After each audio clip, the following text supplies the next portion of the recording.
प्रभु यीशु में आप सभी को शालोम। मैं विश्वास करती हूँ हमारे प्रभु यीशु के अनुग्रह से आप सभी बिल्कुल ठीक प्रकार से होंगे। आइए आज हम जानेंगे रूत के विषय में। सर्वप्रथम मैं आपको रूत के विषय में संक्षिप्त में बता देना चाहती हूँ। एक मोआबी स्त्री रूत का विवाह एक इज़राइली पुरुष से हो जाता है। जब उसके पति की मृत्यु हो जाती है तो रूत अपनी इज़राइली सास के प्रति असाधारण निष्ठा और इज़राइल के परमेश्वर के प्रति गहन भक्ति का प्रदर्शन करती है। अंत में उसके पहले पति के एक रिश्तेदार से उसका पुनर्विवाह हो जाता है। इस विवाह के द्वारा वह इज़राइल के सबसे महान राजा दाऊद की परदादी बन जाती है। न्यायों की घटनाएं इन घोर विपत्तियों को दर्शाती हैं जो परमेश्वर के चुने हुए लोगों पर आ पड़ी जब उन्होंने उससे मुंह मोड़ लिया था। रूत की घटना उस आशीष को दर्शाती है जो एक अन्य जाति स्त्री को प्राप्त हुई थी जिसने इज़राइल के परमेश्वर की शरण ली थी और इस प्रकार वह परमेश्वर के विश्वास योग्य लोगों का एक अंश बन गई। आइए हम वचन से देखते हैं। जिस दिन से न्यायी लोग न्याय करते थे उन दिनों में देश में अकाल पड़ा। जब यहूदा के बैतलहम का एक पुरुष अपनी स्त्री और दोनों पुत्रों को संग लेकर मोआब के देश में परदेसी होकर रहने के लिए चला। उस पुरुष का नाम एलीमेलेक और उसकी पत्नी का नाम नाओमी और उसके दो बेटों के नाम महलोन और किलियोन थे। ये एप्राती थे अर्थात यहूदा के बैतलहम के रहने वाले थे। वे मोआब के देश में आकर वहाँ रहे और नाओमी का पति एलीमेलेक मर गया और नाओमी और उसके दोनों पुत्र रह गए और उन्होंने एक एक मोआबिन स्त्री से विवाह कर लिया। एक का नाम ओरपा और दूसरी का नाम रूत था। फिर वे वहाँ कोई 10 वर्ष रहे। जब महलोन और किलियोन दोनों मर गए तब नाओमी अपनी दोनों पुत्रों और पति से रहित हो गई। तब वह मोआब के देश में यह सुनकर कि यहोवा ने अपनी प्रजा के लोगों की सुधि लेके उन्हें भोजन वस्तु दी है, उस देश में अपने दोनों बहुओं समेत लौट जाने को चली। अतः वह अपने दोनों बहुओं समेत उस स्थान से जहाँ रहती थी निकली और उन्होंने यहूदा देश को लौट जाने का मार्ग लिया। तब नाओमी ने अपनी दोनों बहुओं से कहा, तुम अपने अपने मायके लौट जाओ और जैसे तुमने उनसे जो मर गए हैं और मुझसे भी प्रति की है वैसे ही यहोवा तुम्हारे ऊपर कृपा करे। यहोवा ऐसा करे कि तुम फिर अपने अपने पति के घर में विश्राम पाओ। तब उसने उनको चूमा और वे चिल्ला चिल्ला कर रोने लगी और उससे कहा, निश्चय हम तेरे संग तेरे लोगों के पास चलेंगी। नाओमी ने कहा, हे मेरी बेटियों लौट जाओ, तुम क्यों मेरे संग चलोगी? क्या मेरी कोख में और पुत्र हैं जो तुम्हारे पति हों? हे मेरी बेटियों लौट कर चली जाओ, क्योंकि मैं पति करने को बूढ़ी हूँ और चाहे मैं कहती भी कि मुझे आशा है और आज की रात मेरे पति होता भी और मेरे पुत्र भी होते तो भी क्या तुम उनके सयाने होने तक आशा लगाए ठहरी रहती और उनके नियमित पति करने से रुकी रहती? हे मेरी बेटियों ऐसा ना हो, क्योंकि मेरा दुख तुम्हारे दुख से बहुत बढ़कर है। देखो यहोवा का हाथ मेरे विरुद्ध उठा है। तब वे फिर से उठी और ओरपा ने तो अपनी सास को चूमा परंतु रूत उससे अलग ना हुई। तब उसने कहा, देख तेरी जेठानी तो अपने लोगों और अपने देवताओं के पास लौट गई है, इसीलिए तू अपनी जेठानी के पीछे लौट जा। रूत बोली, तू मुझसे यह विनती ना कर कि मुझे त्याग या छोड़कर लौट जा, क्योंकि जिधर तू जाए उधर मैं भी जाऊंगी, जहाँ तू टिके वहाँ मैं भी टिकूंगी। तेरे लोग मेरे लोग होंगे और तेरा परमेश्वर मेरा परमेश्वर होगा। जहाँ तू मरेगी वहाँ मैं भी मरूंगी और वहीं मुझे मिट्टी दी जाएगी। यदि मृत्यु छोड़ और किसी कारण मैं तुझसे अलग हूँ, तो यहोवा मुझसे वैसा ही वरन उससे भी अधिक करे। जब उसने ये देखा कि वो मेरे संग चलने को स्थिर है, तब उसने उससे और कुछ ना कहा। अतः वे दोनों चल निकली और बैतलहम पहुंची। उनके बैतलहम में पहुंचने पर सारे नगर में उनके कारण हलचल मच गई और स्त्रियां कहने लगीं, क्या ये नाओमी है? उसने उनसे कहा, मुझे नाओमी ना कहो, मुझे मारा कहो, क्योंकि सर्वशक्तिमान ने मुझको बड़ा दुख दिया है। मैं भरी पूरी चली गई थी, परंतु यहोवा ने मुझे छूची करके लौटाया है। इसलिए जबकि यहोवा ही ने मेरे विरुद्ध साक्षी दी और सर्वशक्तिमान ने मुझे दुख दिया, फिर तुम मुझे क्यों नाओमी कहती हो? इस प्रकार नाओमी अपनी मोआबिन बहू रूत के साथ लौटी, जो मोआब देश से आई थी। वे जौ काटने के समय के आरंभ में बैतलहम पहुंची। नाओमी के पति एलीमेलेक के कुल में उसका एक बड़ा धनी कुटुंबी था, जिसका नाम बोअज था। मोआबिन रूत ने नाओमी से कहा, मुझे किसी खेत में जाने दे कि जो मुझ पर अनुग्रह की दृष्टि करे, उसके पीछे पीछे मैं सिला बीनती जाऊं। उसने कहा, चली जा बेटी। इसीलिए वह जाकर एक खेत में लबने वालों के पीछे बीनने लगी। और जिस खेत में वह संयोग से गई थी, वह एलीमेलेक के कुटुंबी बोअज का था। और बोअज बैतलहम से आकर लबने वालों से कहने लगा, यहोवा तुम्हारे संग रहे। और वे उससे बोले, यहोवा तुझे आशीष दे। तब बोअज ने अपने उस सेवक से जो लबने वालों के ऊपर ठहराया गया था पूछा, वह किसकी कन्या है?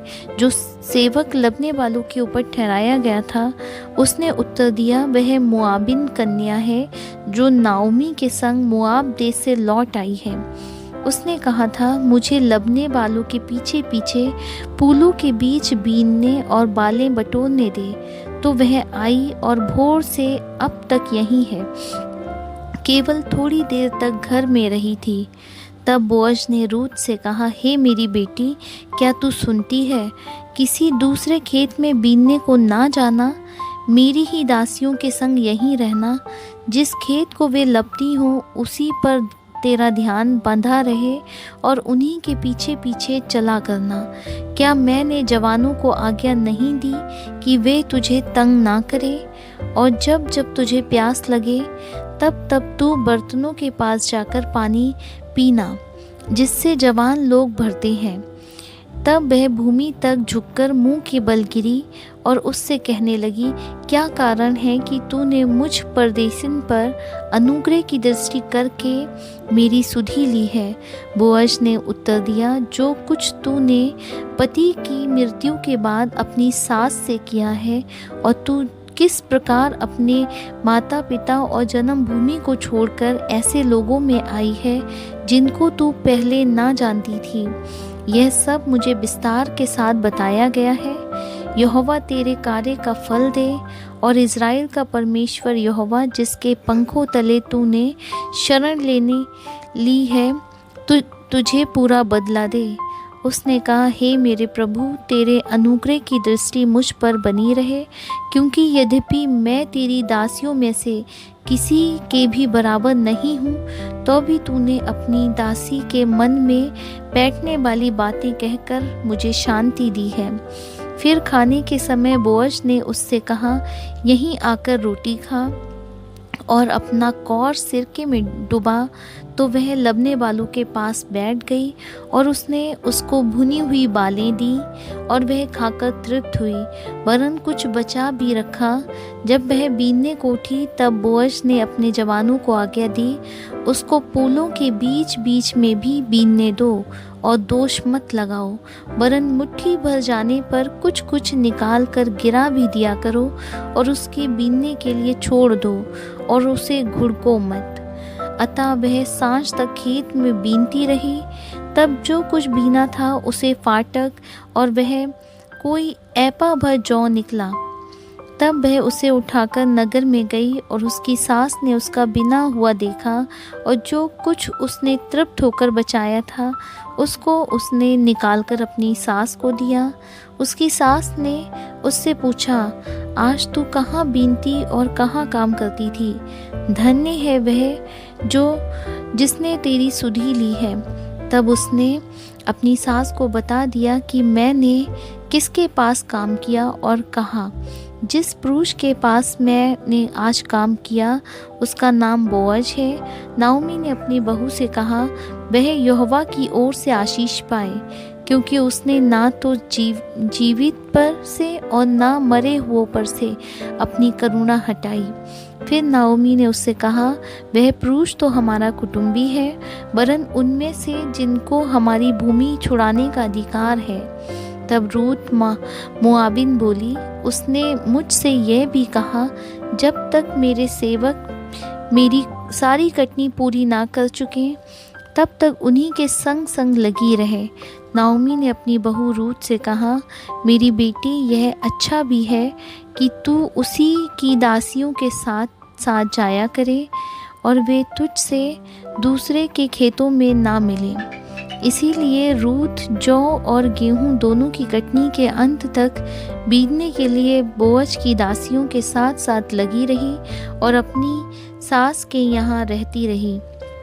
उसकी सास नाओमी ने उससे कहा, हे मेरी बेटी, क्या मैं तेरे लिए ढाव ना ढूंढूं कि तेरा भला हो? अब जिसकी दासियों के पास तू थी, क्या वह बोअज हमारा कुटुंबी नहीं है? वह तो आज रात को खलिहान में जौ फटकेगा।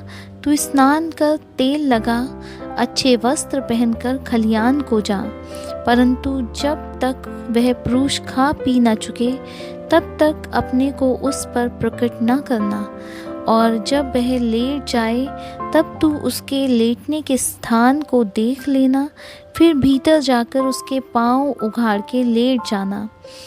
तब वही तुझे बताएगा कि तुझे क्या करना चाहिए। उसने उससे कहा, जो कुछ तू कहती है वह सब मैं करूँगी। तब वह खलिहान को गई और अपनी सास की आज्ञा के अनुसार ही किया। तब बोअज खा पी चुका और उसका मन आनंदित हुआ। तब जाकर अनाज के ढेर के एक सिरे पर लेट गया। तब वह चुपचाप गई और उसके पांव उघाड़ के लेट गई। आधी रात को वह पुरुष चौंक पड़ा और आगे की ओर झुककर क्या पाया कि उसके पांव के पास कोई स्त्री लेटी है। उसने पूछा, तू कौन है? तब वह बोली, मैं तो तेरी दासी रूत हूँ। तू अपनी दासी को अपनी चद्दर उड़ा दे, क्योंकि तू हमारी भूमि छुड़ाने वाला कुटुंबी है। उसने कहा, हे बेटी, यहोवा की ओर से तुझ पर आशीष हो, क्योंकि तूने अपनी पिछली प्रीति पहले से अधिक दिखाई, क्योंकि तू क्या धनी क्या कंगाल किसी जवान के पीछे नहीं लगी। इसीलिए अब हे मेरी बेटी, मत डर, जो कुछ तू कहेगी मैं तुझसे करूँगा, क्योंकि मेरे नगर के सब लोग जानते हैं कि तू भली स्त्री है। और सच तो है कि मैं छुड़ाने वाला कुटुंबी हूँ, तो भी एक और है जिसे मुझसे पहले ही छुड़ाने का अधिकार है। अतः रात भर ठहरी रहे, और सवेरे यदि वह तेरे लिए छुड़ाने वाले का काम करना चाहे तो अच्छा, वही ऐसा करे, परंतु यदि वह तेरे लिए छुड़ाने वाले का काम करना ना चाहे तो यहोवा के जीवन की शपथ, मैं ही वो काम करूँगा। भोर तक लेटी रहे। तब वह उसके पाँव के पास भोर तक लेटी रही, और इससे पहले कि कोई दूसरे को पहचान सके वह उठी। तब बोअज ने कहा, कोई जानने ना पाए कि खलिहान में कोई स्त्री आई थी। तब बोअज ने कहा, जो चद्दर तू ओढ़े है उसे फैलाकर पकड़ ले। और जब उसने उसे पकड़ा तब उसने 6 नपुए जौ नापकर उसको उठा दिया। फिर वह नगर में चली गई। जब रूत अपनी सास के पास आई तब उसने पूछा, हे बेटी, क्या हुआ? तब जो कुछ उस पुरुष ने उससे किया था वह सब उसने उसे कह सुनाया। फिर उसने कहा, ये 6 नपुए जौ उसने यह कहकर मुझे दिया कि अपनी सास के पास छूछे हाथ मत जा। उसने कहा, हे मेरी बेटी, जब तक तू ना जाने कि इस बात का कैसा फल निकलेगा, तब तक चुपचाप बैठी रहे, क्योंकि आज उस पुरुष को यह काम बिना निपटाए चैन ना पड़ेगा। तब बोअज फाटक के पास जाकर बैठ गया, और जिस छुड़ाने वाले कुटुंबी की चर्चा बोअज ने की वह भी आ गया। तब बोअज ने कहा, हे मित्र, इधर आकर यहीं बैठ जा। तो वह उधर जाकर बैठ गया। तब उसने नगर के 10 वृद्ध लोगों को बुलाकर कहा, यहीं बैठ जाओ। वो भी बैठ गए। तब वह उस छुड़ाने वाले कुटुंबी से कहने लगा, नाओमी जो मोआब देश से लौट आई है, वह हमारे भाई एलीमेलेक की एक टुकड़ा भूमि बेचना चाहती है। इसीलिए मैंने सोचा कि यह बात तुझको जताकर कहूँगा कि तू उसको इन बैठे हुओं के सामने और मेरे लोगों के इन वृद्ध लोगों के सामने मोल ले। यदि तू उसको छुड़ाना चाहे तो छुड़ा, और यदि तू छुड़ाना ना चाहे तो मुझे ऐसा ही बता दे कि मैं समझ लूँ, क्योंकि तुझे छोड़ उसके छुड़ाने का अधिकार और किसी को नहीं, और तेरे बाद मैं हूँ। उसने कहा, मैं उसे छुड़ाऊँगा।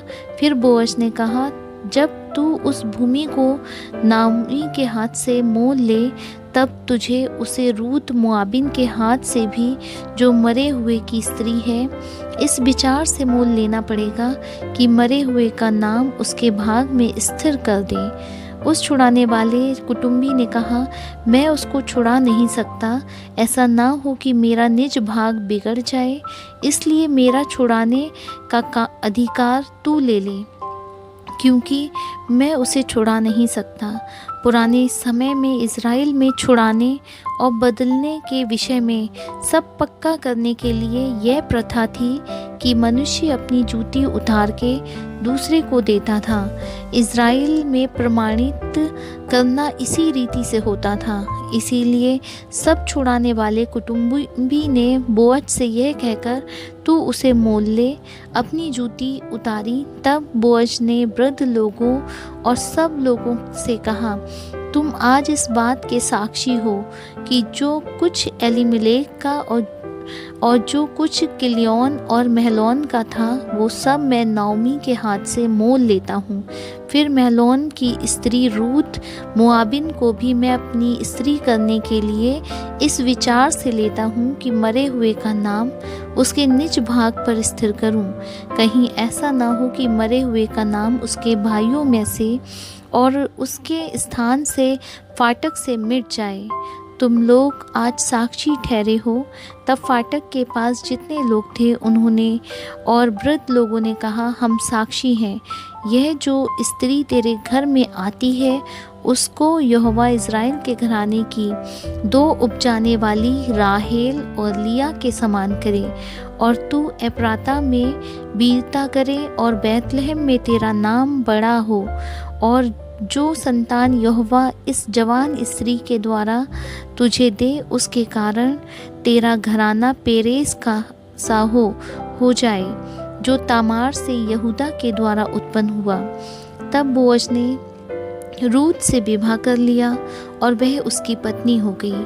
और जब वह उसके पास गया, तब यहोवा की दया से उसको गर्भ रहा और उसके एक बेटा उत्पन्न हुआ। तब स्त्रियों ने नाओमी से कहा, यहोवा धन्य है जिसने तुझे आज छुड़ाने वाले कुटुंबी के बिना नहीं छोड़ा।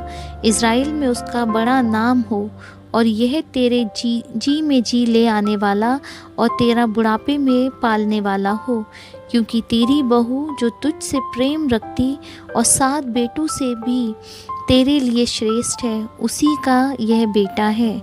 फिर नाओमी उस बच्चे को अपनी गोद में रखकर उसकी दाई का काम करने लगी, और उसकी पड़ोसिनों ने यह कहकर नाओमी के एक बेटा उत्पन्न हुआ है, लड़के का नाम ओबेद रखा। यिशै का पिता और दाऊद का दादा वही हुआ। पेरेस की वंशावली यह है, अर्थात पेरेस से हेस्रोन और हेस्रोन से राम और राम से अमीनादाब और अमीनादाब से नहसोन और नहसोन से सलमोन और सलमोन से बोअज और बोअज से ओबेद और ओबेद से यिशै और यिशै से दाऊद उत्पन्न हुआ। प्रिय भाइयों बहनों, रूत और नाओमी के अनोखे रिश्ते से हम सभी आशीषित हुए। किस प्रकार से रूत अपनी इजरायली सास नाओमी के संग संग बनी रही और परमेश्वर ने उसके जीवन को अपनी आशीषों से भरा। उसी प्रकार से परमेश्वर का अनुग्रह हम सभी के जीवनों पर भी हमेशा बना रहे। हम जल्द ही मिलेंगे एक नए विषय के साथ। तब तक के लिए आप सभी को जय मसीह की। धन्यवाद।